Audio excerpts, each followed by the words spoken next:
You are listening to the Julie Parker Practice Success Podcast, where you discover management insights and strategies for your successful dental practice. There are also interviews with key people in the industry who have advice and services to help you and your team achieve great success. Welcome to this episode of the Julie Parker Practice Success Podcast. And what I thought I'd do for today's episode is call back on an episode that I participated in with a co-host, Shannyn Merlo, a really good buddy and a business coach. And we had a podcast together called Practicing the Art of Small Business. It was such fun doing that podcast, and there's every chance that we're going to pick up on it again at a later date. But one of our episodes focused on performance reviews, and performance reviews have been something that's been strong in my mind at the moment because we have just covered all of that as part of our Teams module with the Dental Practice Management Program that Amina Basile and I lecture on for the Dental Business Mastery online course for dental practice managers and owners. So I do hope you enjoy this episode that focuses on performance reviews, because Shannyn's got some fantastic insights. It's a really fun conversation. We always have a fun conversation when we did our podcast, and it will certainly provide you some guidance to feel a little bit more comfortable in creating the right environment for performance reviews when you do them in your dental practices. Enjoy. You are listening to the Practicing the Art of Small Business podcast with Shannyn Merlo and Julie Parker. Join their conversation about business, leadership, and the self-awareness journey to greater success.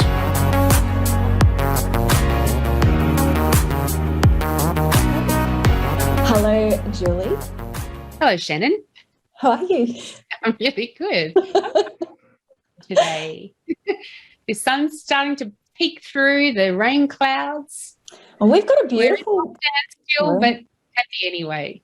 Happy anyway. We are having a typical Melbourne weather day today, where it's 5 seasons in one day, which is fantastic, and I love the variety of it. Which is 5 seasons, you say? Yes, absolutely. So we've got spring, autumn, summer, winter, and Shannyn's season. The season of Shannyn. That is a crazy day, I tell you. Julie, I love how you're matchy-matchy. This is also a call out while I talk about how Julie is matching me and I am matching her. For if you are listening to us, you can also watch us on the YouTubes because Julie and I have colour coordinated today just by chance. Yes, we're getting more and more aligned with each other. Yes. ESP, it's all going on where we don't need to be in physical presence with each other to be able to assimilate with each other. We're synced. We're vibing on each other. What are you vibing about today, Shannyn? I'm glad you asked, because I was about to say we are going to vibe on something we've been threatening to do for a couple of episodes. We have finally reached performance reviews, something that strikes fear in the heart of leaders and employees. I don't think that anyone really relishes a performance review. So episode number 27, how to do performance reviews. And I think it also, for employers or managers that are the ones that need to get through all of the performance reviews, if they're not as turned off from the potential difficulty of that discussion, sometimes they may do them very well and they don't have that level of anxiety around it. It ends up just being a task to tick off the list as to finally get it done for the year. And so how can we bring back value to that performance review to make sure they're meaningful for both sides? Yeah, you're right. I think it's a real challenge because it takes up so much time for most organisations because of the way that they're doing it. And we're going to talk about ways that you can do it better in this podcast. I do feel that even if you're running a small team of, let's say, five team members, you've got a physical hour each of the time that you sit down, at least an hour, I would say, if you're doing it on an annual basis. Then you've probably got an hour to prepare. You've got the agenda setting, and then you've got all the worrying and the, what do I say and how do I do this and what was their key performance indicators, and by the way, I don't remember what they were in the first place, and So putting a good plan in place in the build up to it, that's right, because you don't want to rush through or skip pieces of the preparation, because that's going to affect the result and again, how meaningful it's going to be for both sides. And so maybe flagging off in the diary a week beforehand, gather KPIs and all the information I need to make sure I know what I'm talking about. Also, let's jump in. We're sort of talking about, I think they're quite stressful. I think that back in my employed days, I mean, obviously now they're not very stressful at all. Shannyn, as a manager, doesn't has a regular cadence of accountability to herself. But when I was an employee, I found them incredibly stressful. And now coaching business owners, they find them incredibly stressful. Why do you think that is, Julie? Because we love to be seen as competent and we hate to feel incompetent. It drives so much of our behaviours and our responses. For example, if you're in a working environment and you've answered a particular query over the telephone and a manager comes up and says, "Oh, I've got some feedback for you around how you managed that call," kind of the instant default place we go to is, "Oh, I mustn't be good enough. Oh, I did it wrong. Oh, I've made a mistake," rather than, "Oh, great, an opportunity to get even better than what I already am." And that goes back to our feedback podcast. What number was that, Julie? Do you have that written in front of you? You're very good at keeping. Shannyn, feedback. It was episode 20. How fun is feedback? ... Not. So a little bit of crossover to past podcasts there. I think also the reason why I've found it personally confronting when I've been an employee is where there hasn't been a regular cadence of communication about my performance. So there's this expectation, and certainly experienced it as well, where my manager has stored up all of the bad stuff that I've done, and this is their opportunity to just lay it out in front of me. Yeah, haven't always worked for the best organisations. How motivating. That's inspiring. I know, right? Yeah. Why do you think now I'm really super passionate about doing performance evaluations that are productive and low-stress work environments? Makes me think of, when one half of the couple say, "Let's go to marriage counselling." And the other half is like, "Oh, my God, we just want an excuse to list off all of my faults." Yes. And unfortunately, the therapist won't let me walk away. And it costs too much, so I've got to stay and get the value from it. And I think it causes stress on the business owner because for the same reason, I've got to have these difficult conversations and raise these issues that I haven't been addressing throughout the year. That's why I think it causes stress. Do you think there are other reasons? Yeah, and we touched on that episode 20, we did touch on that some of the anxiety for the deliverer of the performance review can be, I don't know how they're going to react. Like, what if they start to cry? What if they get cross with me? What if they disengage? What if they develop a bad attitude? And what if because of my management of that performance review, I actually damage the performance of this person rather than improve it? And that is absolutely true. Performance reviews done well can be really motivating and forward focused and help the organisation. Done not well can be incredibly demotivating and can have a negative effect on performance, which I think is why people avoid it, because it's like, well, if I do it wrong, this is just going to demotivate people, so I might as well not do it at all. Yeah, well, talk about may as well not do it at all. Why do we do it then? What's the purpose behind the performance review there in your mind? Well, I think that the purpose is to have a pointed conversation about performance. I think that if we're not in a regular cadence of giving feedback, positive and not so positive, to our team members, the quite often annual performance review is that time that you can't get away with not having that conversation. It's sort of like, oh, I have to do this. It's almost like a tick box. So I think that and I think if we take a positive frame to it, it's an opportunity for reflection for your employee where do I want to go in my career? Where do I want to go in this organisation? How am I doing based on my organisation's expectations of me? How am I doing based on my expectations of myself in this role? And it is an opportunity that opens a door for employees to say to their manager, this is what's working and this is what's not working, in a healthy performance appraisal. So I do think that there's good value to conducting them, because it is that point where it's the same adage, on the business, in the business. It's pulling out of the weeds of the day-to-day to have a reflective discussion, as well as a forward-focused, how can we do things better discussion.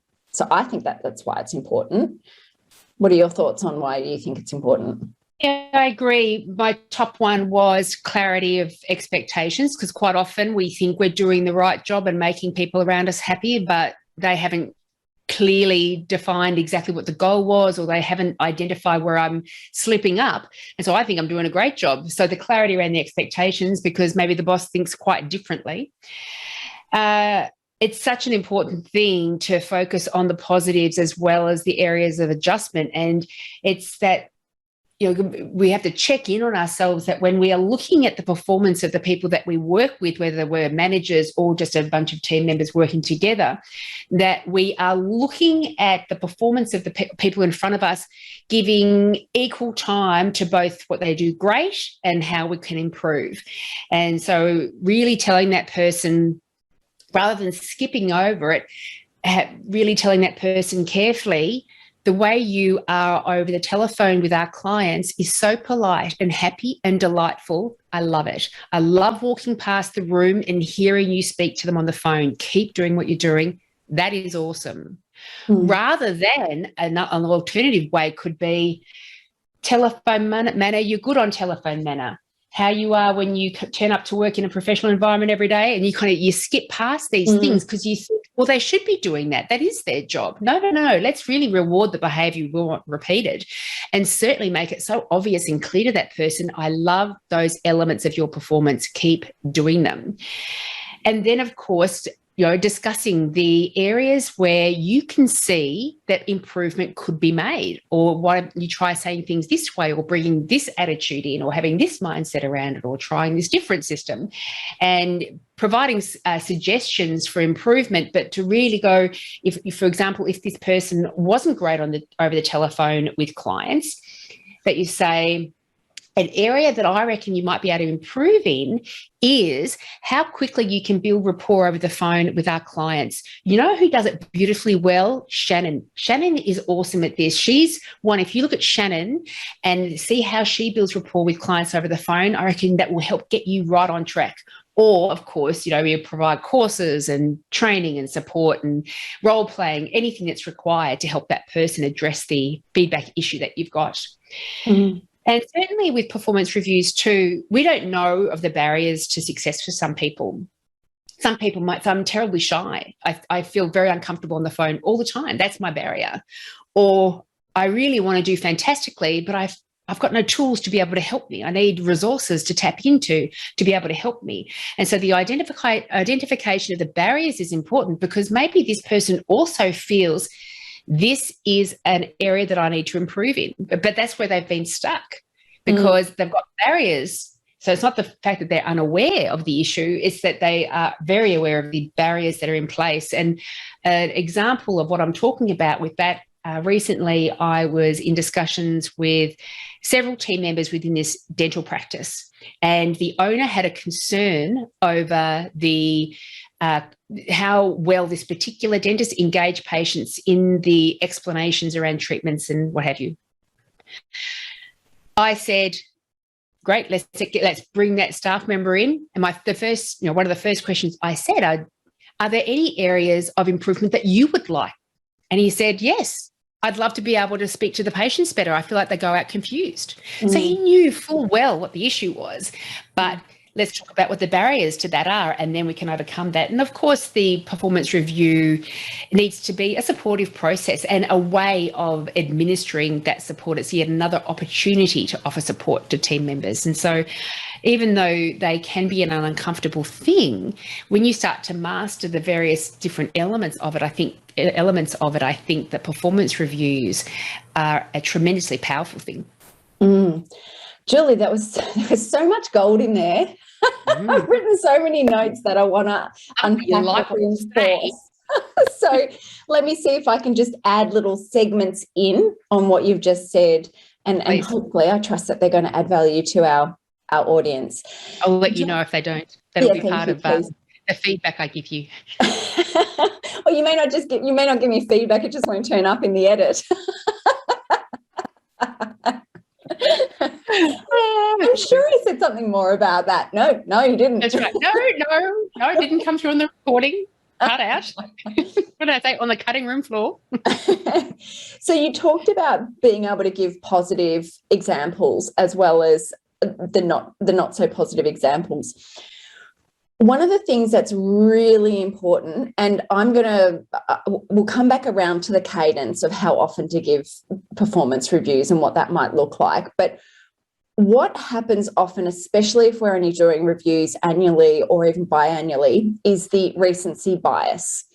So if your employee has been really good recently in the last week, let's say, but for the months prior they were an absolute pain in the butt, you will forget that and you will be more likely to focus on the positives. Conversely, if they've been an amazing employee for the past few months, they've really gone above and beyond for the most part, but the last week they've been a bit off colour or you've been a bit off colour, that negative bias will absolutely come into your performance review. And it's highly, in my opinion, strong opinion, highly unfair, because it's your bias that's affecting their performance and not their performance necessarily. Yeah. What some examples of how you can avoid the bias is to make sure that you're writing notes when someone's doing something well on a consistent basis, consistently writing notes around, they did that thing that was really good, and just write a note using Evernote or even a Post-it note,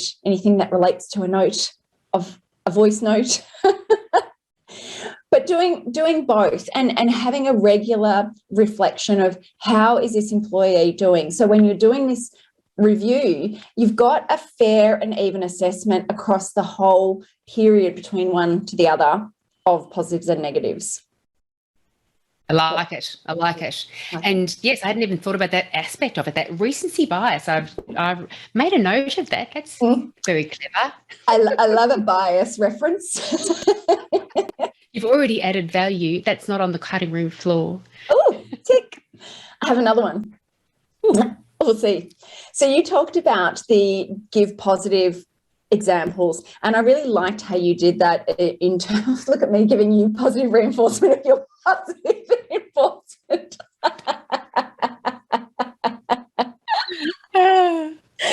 This is a in situ example of how to give positive reinforcement. Look how happy it makes me. I know. But what I do, for the record, being able to give very specific examples of, Julie, I just loved how you were able to give that example and really drill down into why they did such a great job. That's exactly how you give positive and not so positive examples of what's good and what's not good.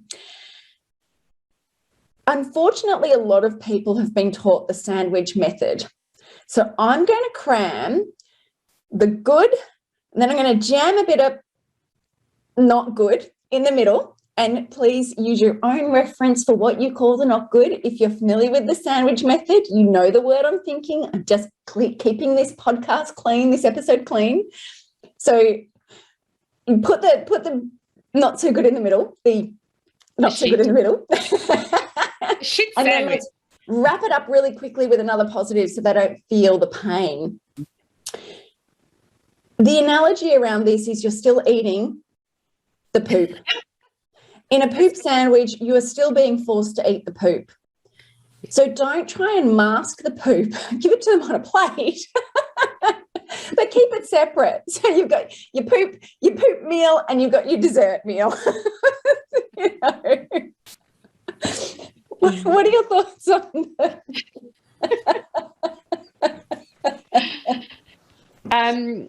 My thought around that is,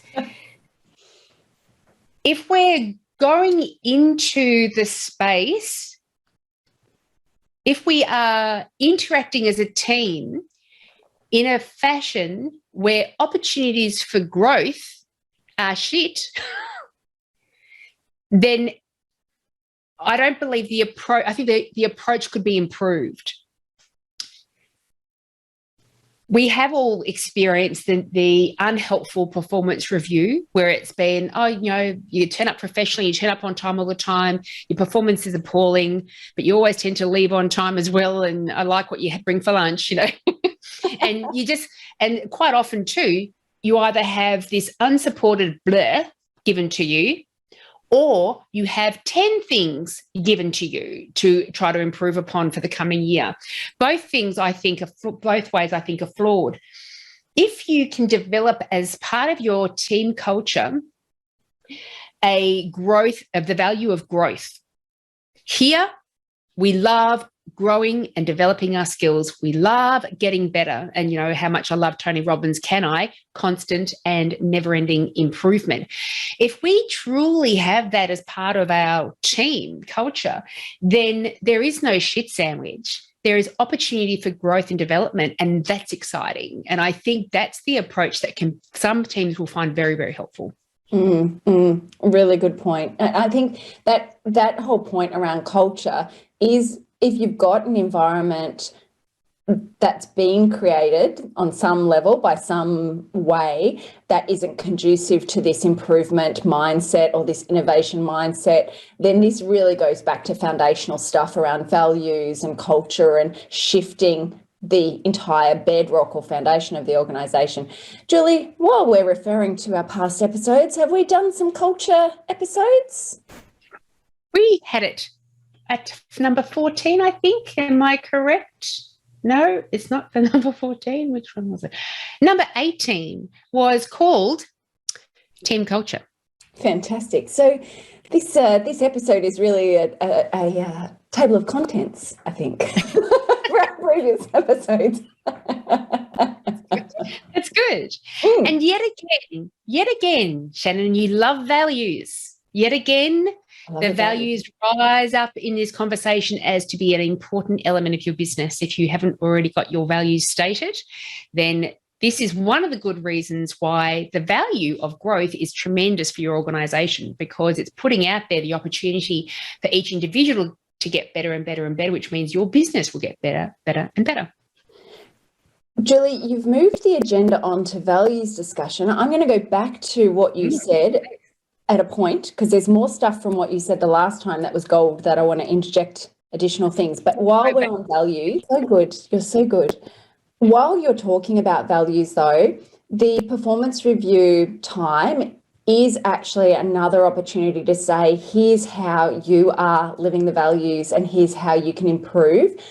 But more so, and actually this does segue into what I was going to say, the performance review, a healthy performance review allows your team member to actually explore their own performance based on their perceptions and their own needs based on their perceptions. So being able to take a coaching approach to performance can be really useful. And this goes back to your point around those barriers and the stuck. Instead of saying, I can see that you can improve in this area, being able to ask your team member, where can you improve in, your customer service or your telephone manner? What are areas that you think you can improve on? And they can say, well, I'd really love to improve on my telephone manner, but I feel really stuck. Great, you're already ticking off the things that you want to discuss with your employee. So being able to see that they've got awareness around that can actually just completely reduce that defensiveness, because they're already aware of it. And if you create a psychological safety thing, which we're going to talk about, create a psychological safety thing, which we'll talk about in an agenda. then you create an environment where people feel safe to share their vulnerability. So talking about your organizational values as well, being able to say, Julie, how do you think you're currently living the value of constant improvement? And Julie says, well, she knows she's in the hot seat, so she's going to have to give examples. And being able to say, well, on that value, how do you want to future focus? So another thing with performance reviews is really focusing not so much on past behavior, but what does future success look like? And allowing your employee to engage in that conversation around, well, in the future, I'm going to live that constant improvement by asking you on a daily basis, an hourly basis, have I improved? Yeah, be careful what you wish for, huh? And I think what you indicated is very good. We sometimes, a traditional approach to performance review for the manager conducting it, could be, I'm going in with all of this data and information, and I want this certain result coming out. But go in with all of your prep as being just a percentage of what that whole experience is going to end up revealing. So rather than going in there to tell or instruct or provide the feedback, also go in there with a strong sense to learn and to discover what's going on for that other person. Because if they're blissfully happy and performing beautifully well, you want to learn and discover what's going well for them, what's going great in their environment, so you can replicate that for everybody else. And if they need if they're struggling in certain areas, you want to learn and discover what's going on for them. So don't think you're going into this performance review with all the information and the answers, because you don't. You've only got half the message. And it's about creating that environment for the other person to be willing and feel safe to be open, frank, and honest about what's going on for them. Absolutely. And I think part of that preparation, I want to talk about how we can prepare our team members and ourselves for better performance reviews. And I think one of the things that, well, I certainly encourage my clients to do is to have their teams do a self-evaluation at least a week prior to the performance review. So it actually gives the employee time to look at what their goals were from the previous performance review, what their key performance indicators are, or what success looked like from what has been set, and to be able to give an honest assessment of how they are performing to those measures. And one thing while I'm talking about this that I want to address, and I want to maybe kick it around for a little bit, Julie, is I've seen it as an employee, not just for myself, but for others, and certainly coaching others, where a team member will say, I deserve accolades or pay rise or what have you, because I've done my job. I've met the expectations of my job. And it's a really challenging discussion, I think, for most people. It's like, yes, you've fulfilled the requirements of the job. You get to keep your job as a result of that, but you haven't exceeded the expectations. Do you think that this comes up quite a lot? And how do we have those conversations where in the performance review, your team members going, oh yeah, I did that. And they might tick that they exceeded the expectations. It's like, no, you achieved that goal. You didn't do any better than that goal. So yeah. And that's where it's important that we do say, this is what mastery looks like to me as the boss, for example. So if a team member came and said, but I'm delightful on the phones and I've made all the appointment times and I've taken all the payments and everyone's been relatively happy with me, that's right. So I do agree that loyalty by itself does attract a pay rise every year. That's just my personal belief. Not everyone believes that, but that's just my personal thought, that there are a lot of benefits in keeping the same team. You've got all that collective knowledge staying in-house, and you don't need to recruit and train and all the other costs that go into all of that. But when we're talking about this is the standard And if we're going to create an environment where you get performance bonuses, we need to make that quite clear and fair. So if other team members want to improve their performance and therefore increase their wages, they're all using the same fair framework that you've all agreed upon as a team. Because I think it can come down to that, that recency bias. Oh, you really helped us during the COVID period and you helped us more than the others did.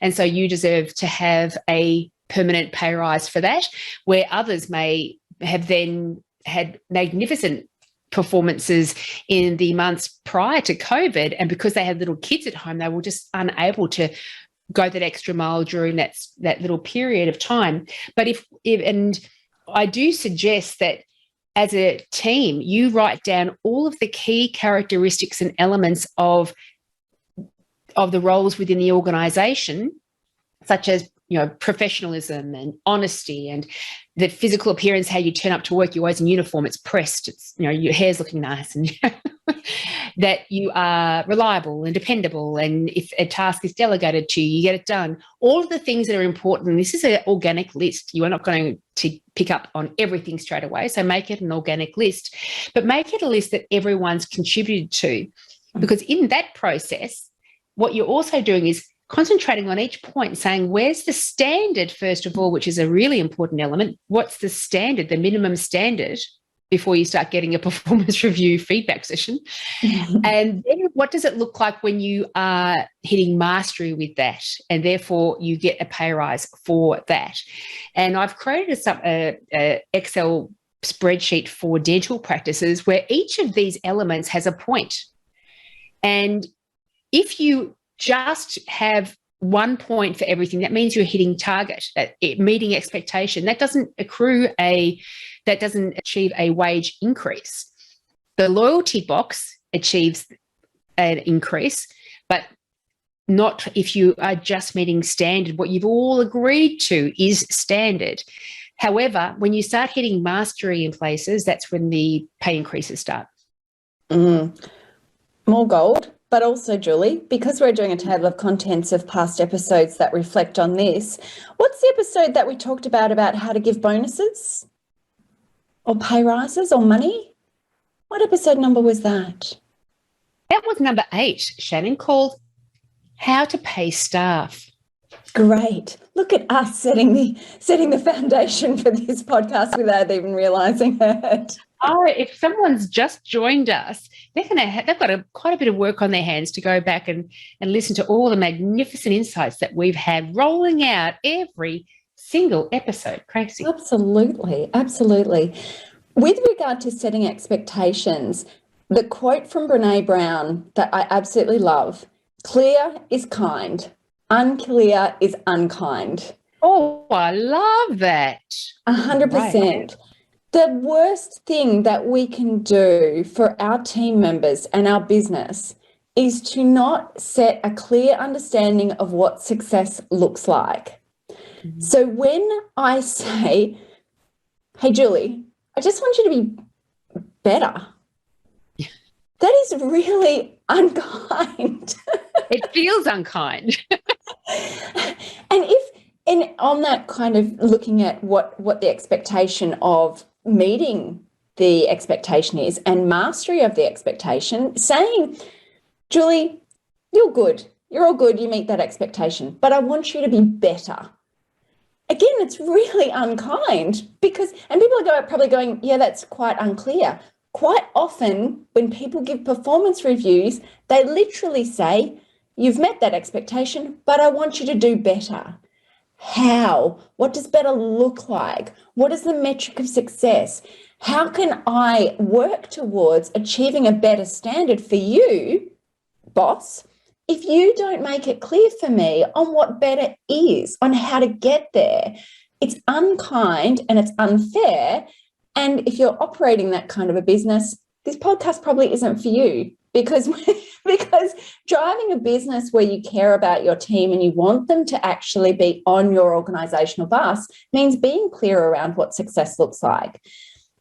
And while we're talking about expectation and clarity of success, I want to touch on something that I'm pretty passionate about as well as values, is individual key performance indicators, I think, should always be linked to into organizational goals, so that each person can understand how they are a link in the chain of organizational success.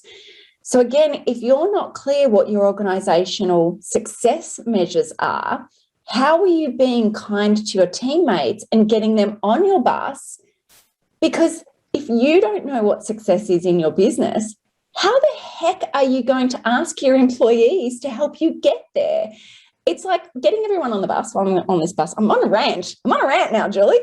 It's like saying, guys, I've got the bus. Quick, get on the bus. And they go, where are you going? And you're like, not quite sure, but let's just start driving and see where we get to. And when someone says, I really need to go to the toilet, and you go, yeah, sure, next time we get to the petrol station. And it's like, well, when's that going to be?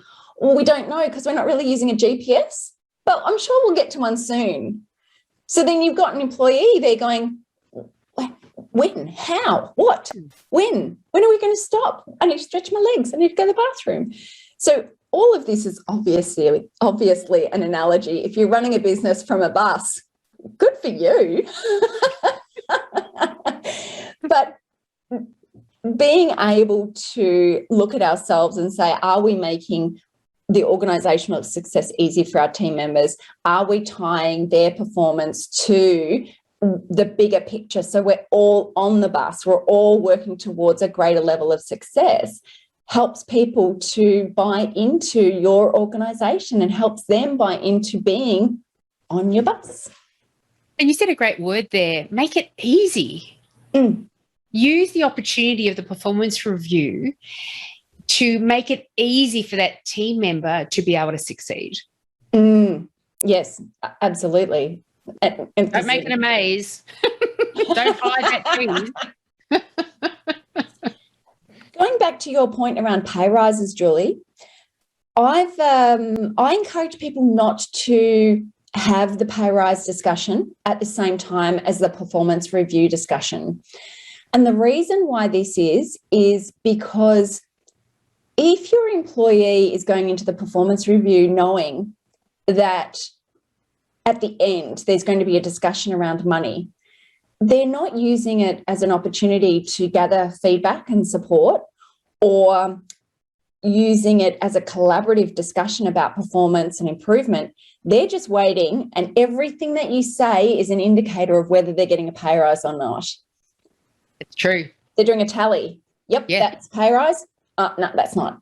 It's like the worm, isn't it? It's like the worm that appears on the television. Oh, I'm getting one. No, I'm not. Oh, I'm getting one. No, I'm not.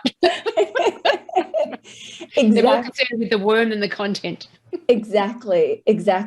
And we, in that podcast episode about giving bonuses, we sort of talked about doing organizational based bonuses. So you don't necessarily get a bonus for your individual contribution, but if our business hits our organizational goals and you've hit expectations or exceeded expectations, that's where bonuses might come in or pay rises might come in.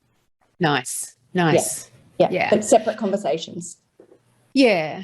What are your thoughts as a part of the preparation of the performance review of getting peer review forms filled out so you get the input of other team members of each of the team members' performance in their eyes? I think it's an interesting concept. I think it depends on the maturity of the performance review process for an organisation.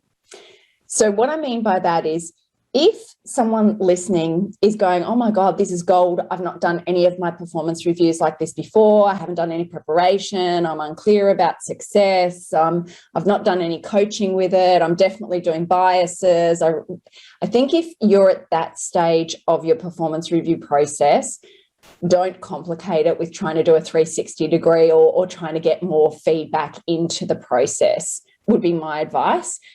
Don't run before you can crawl. My advice would probably be getting in a regular cadence of feedback and regular cadence of performance reviews.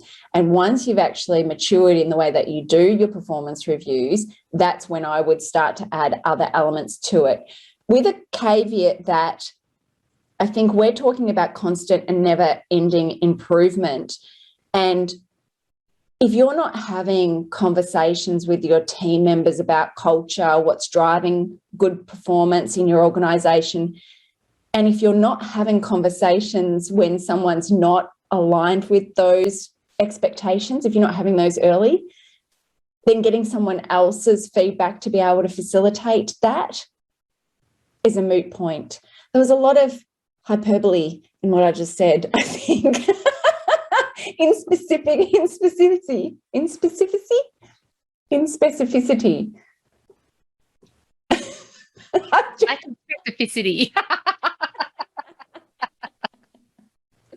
So my thought is, I think it's a great way of supporting the organisation, but I do think it adds a level of complexity depending on where you're at. But I'm happy to be wrong, very happy to be told, no, you can actually do it if you're going to change the way you do it.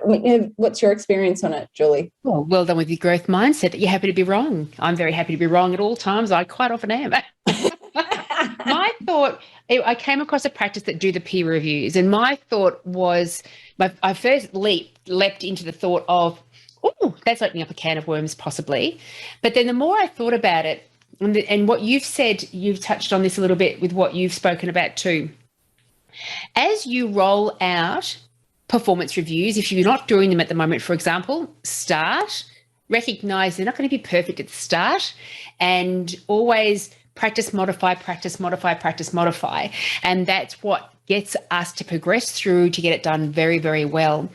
And when you are asking the peers for their assessment of their team members' performance, that itself give it the chance to mature and become better as well. And so as we're doing the performance reviews, they're watching our behaviour, how we conduct them. So when they're asked for the peer review process to kick in, they're going to be more fair, more reasonable, be constructive in their feedback rather than use it as an opportunity to nitpick or make themselves seem better because I've made this person seem terrible.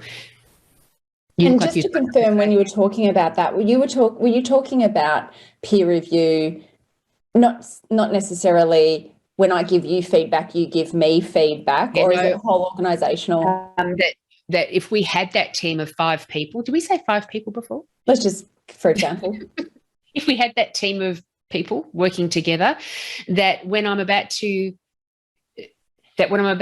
start with the performance review process, all team members get a short little questionnaire that asks your input and feedback about how you feel your fellow team members are performing. It's a great way of identifying if you've got a bit of micromanagement going on or an unhelpful trend going on. It is a good way of getting a bit of feedback. But I think if you want to become very good at the performance review process, use the opinions of the peers as another opportunity to get into that right mindset about discovering what other people feel. And so having a one-on-one meeting, just short, only needs to be 15 minutes with each of your team members. And that's just a little discovery session. How's everything going? What's going on here that's really helping you with your performance? What's going on here that's really not helping you with your performance? And do it as a bit of a training ground. So you yourself start coming into these discussions with more of an open mind, inquiring mind about what's going on. But you are also establishing the groundwork of developing up that psychological safety with each of your team members. And so as time goes on, and as you're having these discussions as time goes on, they're feeling more and more safe to be able to be frank with you and open and honest and they have that faith and trust that you're not going to make them pay any kind of emotional cost to be able to speak out. Well, that's a really great segue into an agenda for performance reviews. So I wanted to give people an opportunity, or I wanted us to share some agenda items. And when we share this agenda item, in creating psychological safety, it's really important to share the agenda with the team members that you're actually running the meeting with, so they know what's coming up, so that they can be prepared. The worst possible thing that you can do is drag someone into a performance meeting that they're not aware of what's going to happen, because it creates a lot of uncertainty for your team members, which is not helpful. Got a team member that is feeling that level of uncertainty and anxiety from them, you are more likely to get a negative response to anything you've got to say.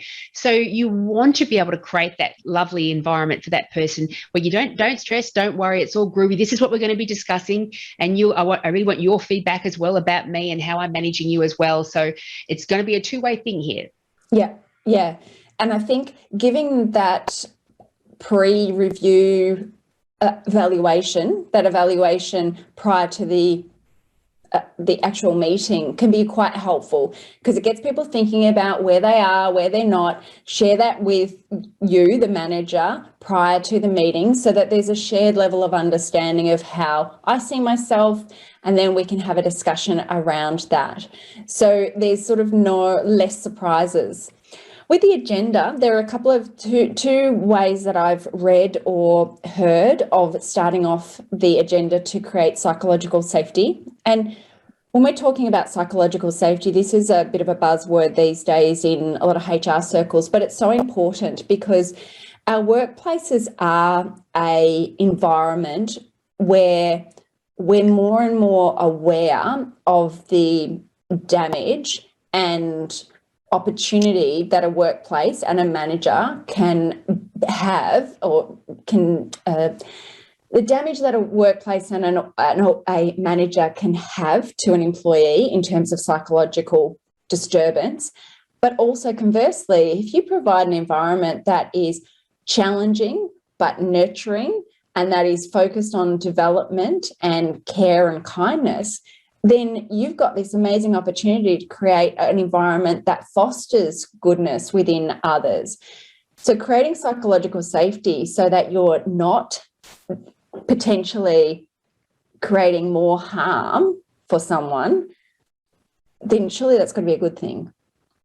Absolutely. And I just keep coming back to the minute we start talking about feedback and growth, I do keep coming back to something that's been in both of our histories, Shannyn, and that's Toastmasters. And whatever insights we can get from that kind of group and implement into our teams is only a positive. And for people who haven't heard of Toastmasters before, it is a large organisation, worldwide organisation. There's thousands of these clubs around, and they are all about getting you comfortable with public speaking. It's not a professional speaking group, it's a public speaking group. So you can develop your skills and confidence in being able to present to a group of people. And the meetings roll out that where everything's evaluated.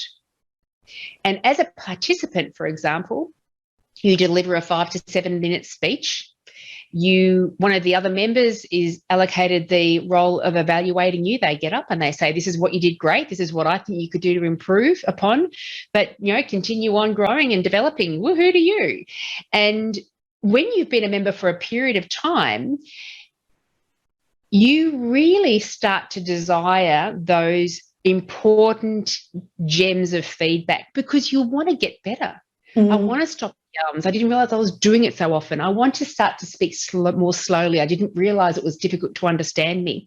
And because everyone's in the same boat, I think that's one of the reasons why it works so well, and you can absolutely replicate that into your team. We're all growing. None of us are perfect. We're all in that constant and never-ending improvement journey. We're all doing that. And so we all get feedback. And because of that, we all deliver feedback and we all get better all the time. When you're an experienced, you've been around for a few months within a Toastmasters group, at the start, of course, when you deliver a speech, you don't want to hear any feedback. But then quite quickly you get to the headspace that if you've got a newbie standing up and giving you an evaluation and they don't feel confident enough to give you the feedback and they say, no, you all did beautifully, I can't imagine how you could get it done better. They sit down, you feel disappointed. You're, oh, what am I supposed to work on now? And I do whatever I can to really identify why that works so well within Toastmasters and how can I possibly replicate that in the dental teams that I work with. Because would you agree, Shannyn, it's extraordinary, the desire for feedback and improvement, what that does for our personal performance. Yeah, and when I was a president of my Toastmasters club, yes, I was. I used to, spectacular. yeah, thank you. I used to talk about evaluations as a gift, that it was a gift that you gave someone when you said, here's how it would improve for me. So one of the things, and then there's a slight variation between Toastmasters evaluations and workplace evaluations, because with Toastmasters, it was very much, you can't get the evaluation wrong because it's your opinion of how you experienced the speech or the meeting or what have you. And your opinion can't be wrong because that's just how you see the world. And so with the reference of that it was a gift, it was that you are holding back a gift from someone on being able to improve the way you're connecting with this person. So if they didn't connect with you, you've withheld from them how they can actually better communicate with you, how they can better connect with you. And so you've missed this opportunity to actually be connected as a human. And maybe there's a segue to there around the workplace stuff. If you aren't creating safety, going back to that psychological safety on the agenda, if you're not creating safety and you're not providing an environment where someone's really comfortable to receive the feedback, then you're missing the point around an opportunity for connection and for improvement and for growth and for opportunity for individuals, yourself as the leader, your team member and your organisation at large. Not to put too fine a point on it. Yeah. And what kind of came to me as you were speaking then was, one of the things that make it easy, one of the things that allows the space for people to be so eager for that feedback is that you've got people who are joining up that want to get better. Yep. It's not like you're trying to convince someone to get better when they think they're doing beautifully already. The reason they join is because they want to improve in that area. And we're talking about values before and how growth is a wonderful value to have as an organisation. If that value of growth drove your recruitment, that you started making sure that you were adding people to your team who just want to get better, then they're going to be much more open to any kind of feedback. A little segue on that, because I want to go back to the agenda, but I was chatting with a client yesterday who was struggling with a decision about who to hire, this person, a person that they'd interviewed. And I said, how would you know, tick box, how would you know that they weren't a fit if you hired them? And one of them was they need to have a growth mindset, a big value for their organisation. So certainly in the conversation, they're sort of like, well, I think so. But now if that's a tick box, now I'm evaluating your performance as a new employee, and I'm going to be pretty harsh because if you're going to be a rotting tomato in my culture, I want to know sooner than later, and I'm going to move you on sooner than later. A lovely phrase to use in your performance review. I want to see if you're a rotting tomato in my organisation. I know you would never have said that. I think I actually did use the reference to a rotting tomato with the client. So, that's okay. Way I roll. Can't go wrong. I'm happy to receive the feedback that didn't land with them, but that's okay.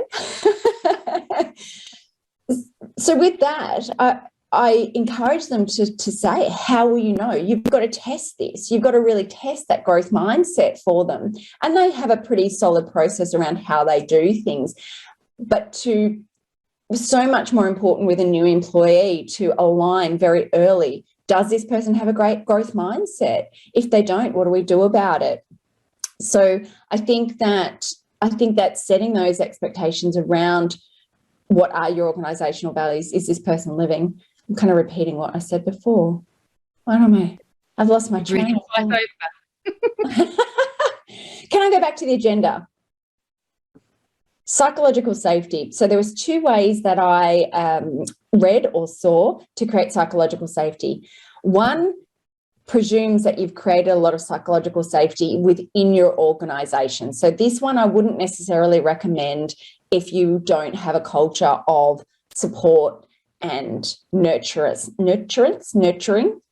But so the first one is, how do I feel coming into this performance evaluation? Because what that does is that actually sets an opportunity to be open and to be vulnerable. And it's not just as an employee, tell me how you feel. As your manager, this is how I feel. So you can actually get a sense of if the employee is saying, look, I'm really nervous. I'm actually kind of a little bit worried. I gave myself some really honest reviews, and I'm a bit worried about how we're going to talk about them, then you, as a caring manager, can calibrate your feedback. Now, you don't want to throw sugar on the poop sandwich because it's still going to be poop, but you can actually navigate the conversation in a way that just supports the outcome that you're looking for. And the other agenda item that I like following on from that is, what are the outcomes that we both want from at the end of this meeting? So you can set an intention for the meeting that at the end of this meeting, Julie, I want you to feel really motivated. I want you to feel like a really valued member of this team. I want you to feel excited about the future. And I want you to know that there's a great career here for you. And all of that creates a bucket of safety for someone going, oh, good, I'm not going to get fired in this meeting. Oh, that's helpful. Or at the end of this meeting, I want us to have a really great understanding of how you can improve your performance. And we'll have a great level of accountability and a cadence of catch up that you're really comfortable with so that we can manage your performance ongoing. Great. So, but doing it both ways. So, Julie, what do you want out of this meeting? What's the outcome that you want to have at this meeting, at the end of this meeting? Oh, I don't really want to be crying, or I want it to be really positive. I want to feel good. Great. I want to bring my therapist to it. Yeah. Can we just dial them in? Can I bring my mum? Can I bring a friend? Can I find a friend? Yeah. So I really liked those on the agenda items. Do you have an agenda that you follow? Depending on the roles we're talking about, one of the things that's helpful for me in my world, working with dental practices, when we've got dental assistants and dental receptionists as the one, many of the time being the ones that are part of the performance review, is bring back out their list of responsibilities. Because sometimes just in the flow of time, we can start dropping some minor responsibilities and all of a sudden little things aren't being done. So and it's a lovely thing to be reminded about, these are all the list of responsibilities, and then just say, I think you do that awesome. No points for improvement there. You're ticking off that fantastically. And then you go through the list of responsibilities. They can mention, I have trouble doing that one because I feel like we're running late all the time. I never get a chance to do that responsibility. So again, it can be a lovely way of identifying barriers to great success. And that if you have got a list of characteristics and professional qualities that you find important as an organisation, have that as a consistent list that you bring with you every time. That list as well can go out to the team members maybe a week prior to the performance review so they can get their head around the information. You've got all the time in the world to prepare. Give them all the time in the world to prepare as well. That's fair. And so they can actually have a think to themselves, gosh, am I turning up to work on time? I am running a little bit late. I'm tending to blame it on the bad traffic, but I think it's become a bit of a habit now. So at least, again, they can come into the meeting and say, you know what, I think I've been running late a bit too often. And it doesn't actually even have to come out of your mouth. But I do want to make sure that there is a strong emphasis on what they're doing great. It's not all about just telling them where to improve performance in, and empowering. If you have got that strong can I culture, constant never-ending improvement culture, it could be, I feel like I'm great as rapport building with clients. You know what? I agree with you. I think you are fantastic. Let's get a training at the next training session our team does. I want you to stand up and share how you do that with everyone so we can all start to learn together. And then that team member is not just the teacher, but they're also the one who is learning when other team members who are masters in what they do, and it's an area that you've been told during the feedback portion of the performance review that they want an improvement in, they're being trained by this other team member who's great at it. And so you can truly get that clarity that this is what success looks like. Oh, now I know what to aspire to. And everyone's learning, everyone's growing, and everyone's a teacher. I absolutely love that. I love that opportunity of being able to pick out the real gold that your team member has and being able to share that gold around the team, because it's also a great way of highlighting each person's individual strengths and making that a strength across your organization. So I do love that. I also love the sharing of the roles and responsibilities. And my recommendation would be, as part of the pre-evaluation that you give to your team, so there'd be an email that goes out, we're having performance reviews. I'm going to end with a cadence of performance reviews at some stage, very important, but we're doing our performance reviews. I'd like you to look over your PD. Here it is. That's your position description and your roles and responsibilities. And I'd like you to, as part of your self-reflection, how do you feel that you're performing in there? And are there additional duties that you've taken on? So should we be adjusting your position description to acknowledge any additional work that you've been picking up? So I think that that's really, really useful, and that can form part of the discussion, because another part of the agenda that I think is really important is that future focus. What career development does your role and you in this organisation? So it's not just within your role. Certainly if you've got a small team and a small organisation, it can be difficult to give people a ladder to future opportunities in the business if it's always going to be small. But you can still develop your team member within the organisation. You can still develop the career of your team members. And another little segue out, there's sometimes an argument of, why would I invest in my team members' career progression if they're not going to stay in my organisation? Is that not a waste? Well, the converse of that is, what, you want them to stay exactly as they are. You don't want them to improve at all. You don't want them to add any additional value to your organisation. And for those who are not watching us on the YouTube, my face is pretty much saying it all. Incredulous. She's incredulous. It's literally like, that's the organisation you want? You want people to just stay flat? Really? Okay, sure. But if you invest in a team member, and as a result of investing in that team member, they add a huge amount of value to your organisation, and then they leave, they've still added a huge amount of value to your organisation. Is it better that they do that and then go to greener pastures or more opportunities for them? But your organisation is better off as a result than if they were just, again, that's a descriptive word of kind of staying stable along the plane. So definitely talking about career development, career progression, role development, I think is really important part of the agenda. And I'll add one more agenda item and then let you sort of see whether you see it, is, and this is something you mentioned, ongoing support. So what does support from me, your manager, look like? And what does support from the organisation look like? How can, and this is where that coaching discussion can come in, based on what we've talked about, what you're doing really well, what areas for improvement, what does support look like from your perspective? How can I help you help yourself? And being able to allow your team member to offer up what they need so that you can actually see whether you can deliver on that need, I think is really a valuable way of supporting your team. I agree with you. I think the inclination to load up that singular performance review with every gripe you have or every concern that you have, the temptation is strong and there.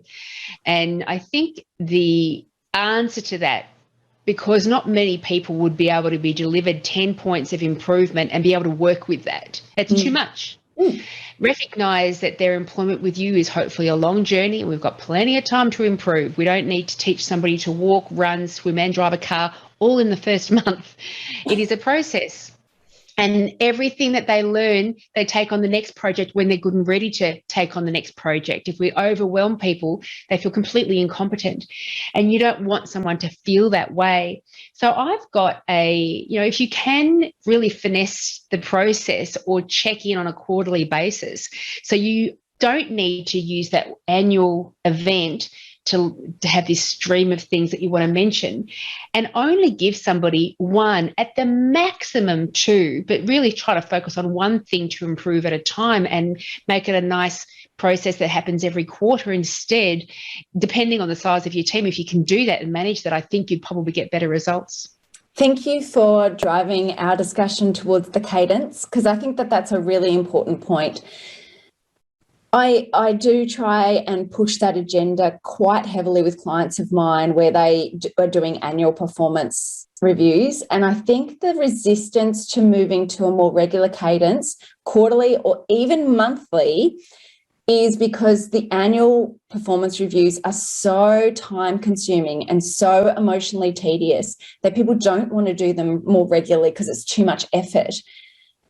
The converse is true, because the more you do them, the less effort it's going to take. If you were doing a monthly performance review, it would be a 15-minute catch up. And maybe on the quarterly ones, you're just doing a quick, even once a quarter, there's a focus. So quarter one, our focus is on roles and responsibilities and organizational goals and your goals. Month two is career development. Or quarter two, career development discussion. Quarter three, organizational performance areas. So you can actually do it where this is a constant feedback loop, which isn't so time or energy draining. And so I really encourage people to think about how you can do it with a greater cadence so it doesn't actually affect the business as much as the annual performance reviews. And if you've got a regular cadence of feedback and performance reviews, then it's that Toastmasters thing that, Julie, you mentioned before. It's just expected. And there's no surprises. So no one goes into a performance review afraid that they're going to walk out without a job, which a lot of people do. And that is not fair on your team members if they're going to your performance reviews afraid that they're going to be fired. It's not fair. For sure. And when they're more regular, that's the practice modified practice in fast forward. You're refining your processes so quickly, but also you're creating that psychological safe environment for people so quickly as well. You're fast tracking it all. So the regular is fantastic. And I love your thought around doing a focus, bringing it back into my world. Okay, this quarter it's all around patient communication and how we interact with the patient. And that means that I'm not so much picking out parts of your performance that I'm unhappy with. We're all, as a group, looking for ways to be better in the way we communicate with patients. And so that's what our focus is on when we're catching up for our performance reviews. I think that really takes a lot of the sting out of things as well and makes it a very acceptable feedback session rather than identifying what we're doing really tremendously as well, and what we can do to improve upon. I love that focus. Thank you. There's one last thing that I want to talk about. This has been probably our longest episode, I feel, Julie, but there's so much gold in this. Gone on for 3 hours so far, but continue on. That's once you've edited in the other podcast episodes. I think the setup of the meeting is crucially important. We started by me sharing that I've had some fairly negative performance reviews. Things that created negative performance reviews for me was I go in the day expecting to have a performance review. I'm sorry, Shannyn, I'm so busy. We need to push that meeting out. The unconscious message that you're sending is I'm not important. I'm not as important as whatever priority got put in on top of me. Running late for the meeting, again, I'm just not important. You don't care enough about me, and therefore why should I care about your business if you don't care about me? Taking a phone call, a number of times I sat in a performance meeting, oh, sorry, I've just got to reply to this text message. Oh, I've just got to reply to this phone call. Are you kidding me? Are you actually kidding me? Like, Do you even care about what this process means for your business? God, I'm ranty today, aren't I? So I think having respect for the person and having respect for the process is really, really important. I tell you, it hadn't occurred to me that the performance review would be told it's going to be Tuesday, but then you end up being told it's not going to be that day after all. Just think of if it is an anxiety-ridden thing for the employee, they're going to have gone through hours, possibly a few days of anxiety, and then it gets put off. They're going to be even less open to what you've got to say the second time round. Absolutely.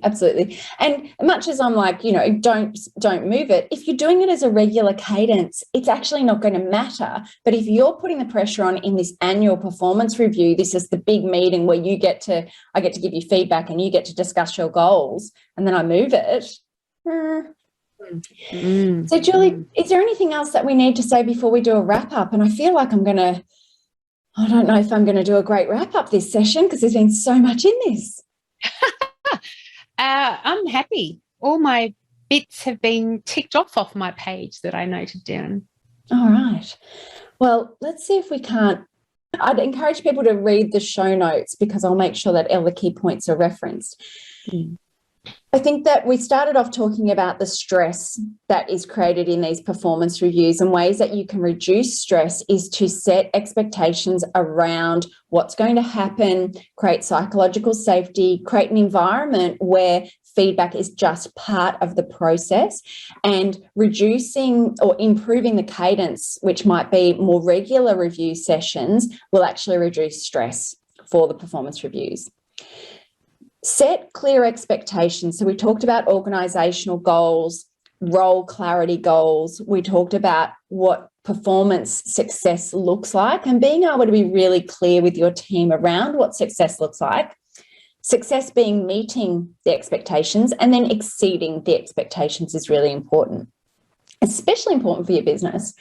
We talked about not giving the poop sandwich, but actually just genuinely saying, this is something that you do really, really well, giving specific examples. I saw you do this. That was amazing. I loved Julie's addition, which was I think you're so good at this. I'd like you to now do a teaching session for the rest of the team. I want you to show them how you do that. So I think that was brilliant. The not so positive, again, be really clear on what success looks like. Give good examples. Don't just say, I want you to be better. It's not good enough to say, I want you to be better. How, when, why? Julie's got that framework of pay rises and what it takes to get a pay rise. My recommendation was keep pay rises as a separate discussion. It can still be part of the performance review process, but not in the same meeting. And certainly if we're doing performance reviews every month, you don't want to tie every single one of them to a pay rise. That's one way to go out of business real quick. You get a puppy. You get a puppy. And if, look, you want to give out puppies as performance review pay rises, go for your luck. I don't have a pay rise for you, but people know what's in that box. Exactly. Opportunities to coach. So not so much telling someone how to improve, but getting them to come to the table. Where do you see improvement? How can you improve? How can I support you? We talked about agendas and creating psychological safety. We talked about the ongoing support. What does support look like? We talked about setting up the space.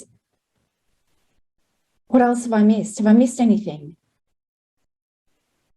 And just be mindful about the regularity of them. And everything's difficult before it's easy. It's the practice and the familiarity that we get around it that can certainly help us. If you haven't done performance reviews in the past, or if you've done them badly in the past, do a whole bunch of research. Just jump on YouTube and the more information you've got around it, the more comfortable you are entering into them.